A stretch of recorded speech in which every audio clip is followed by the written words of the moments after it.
Hello everybody, welcome back. Good morning. So we had a bit of a pullback, didn't we, yesterday in the market, and a bit of a move up on the dollar. I mean, we kind of expected a move up on the dollar anyway, but maybe even that the dollar has put in a low. Not that we're particularly scared about that, for a few reasons. Historically, the dollar putting in a low obviously signifies that we are getting close to the end. But we always assume that the end is near anyway, don't we?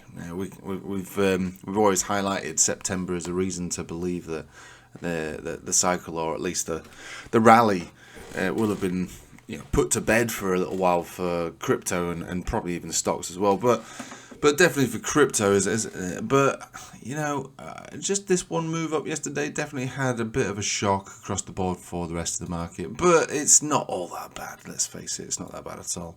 This is your S&P yesterday, and at the moment it's basically just sort of bouncing again from the center of a Bollinger Band.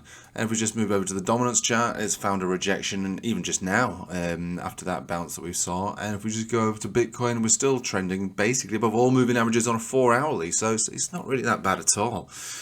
It really isn't that bad at all. Ethereum also doing the same thing. We had wicks below the 20 and the 21, but candle bodies remained above, and now we're moving back up again.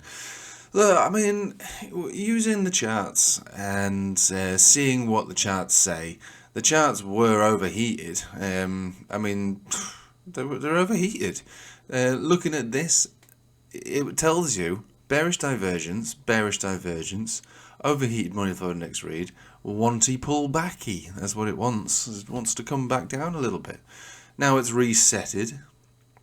It's not even a real word, is it? Resetting. Now it has reset, and it's bouncing from the center of Bollinger Band. 65% of the time, you will see that. Moving over to the daily, we're above all moving averages, pushing down with a wick. Even the wicks was slightly above the 10 exponential. Now, obviously, you will see this. You'll see one drive bearish divergence. Money flow index doing the same. And if we continue in this pattern, we will get a third drive, which might mean that we do dig a little deeper down. So, look, there is reason to believe that another drop is on the cards. I was saying that on the Patreon on Sunday night. I said, look, we'll get pullbacks. We'll get 20% pullbacks. You might even get 40% pullbacks. You might get 30% pullbacks. You'll get them, all right? You will see them, and they will happen. Bull markets have a habit of going up massively and then down massively and then up massively and down massively. I mean, look at the state of Ethereum here. Right from the bottom right to the top of the range. In fact, it even went below the bottom of the range and above the top of the range. So, let's just wind it in a little bit. This red line, as you all know, is where I think we're going to end. And if we think about what it is that we're looking at, bearish divergence, overheated one for next read, and likely a bearish divergence read on that, it all makes sense that we would likely see an end to it around there. Now, I always make the analogy. Do you remember those arcade machines you find at the beaches and stuff, where you go inside some box and you have 30 seconds to pick up all these ping pong balls and put them down a hole, and there's all this wind blowing around. You've got 30 seconds to do it, right? So it's up to you how many balls you're able to stuff down that wind tunnel thing. And then when the 30 seconds is over, that's it. The game's over. It doesn't matter how many more you put down. It doesn't count for anything. And that's kind of how the bull market is going to be. And so, the 30 seconds will run out around this level. That's the way I'm choosing to interpret these charts. And so whatever we get out of the bull market, whatever trade, whatever profit we get, that's it. The point is that you only get what you get, and you win.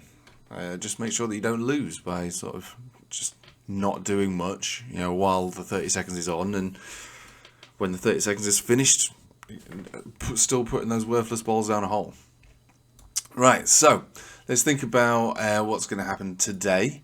As far as I can tell, the dollar still wants to try to move up, but that's not a big deal for me. Looking at the charts themselves, it looks like we want to move back up to the top of the range. That's Bitcoin up to 120. Ethereum, to be honest, Ethereum really does look like it wants to try to move up to 4,000, which is a nice horizontal area of resistance. Previously a big resistance, and the highest we've seen it more or less in this bull market. So we'll be thinking about 4,000 or maybe a little higher, and then probably a pullback on that one.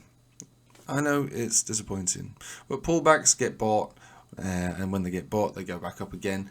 We just need to, I think we need to reset these charts, really, to be honest. I know it's disappointing, but I really do believe that that's what we need to do. No one's bothered about this. It's just for me. I've got shorts on the pound.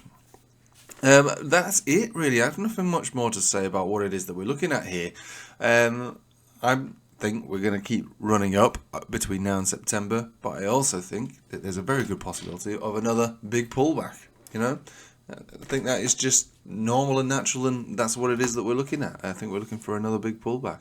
Doesn't mean it'll happen today, but perhaps as Ethereum approaches 4,000, perhaps we'll get that. It depends. It might break out with volume. At the moment, I wouldn't say it's looking likely that it's going to do that, but it might. And Bitcoin could obviously break out beyond 120,000, and with that take the market higher. That's it. We've got a live stream tomorrow night. If you want to join the Patreon for that, we can look at whatever it is that you want to look at. Other than that, though, have a nice day and take it easy.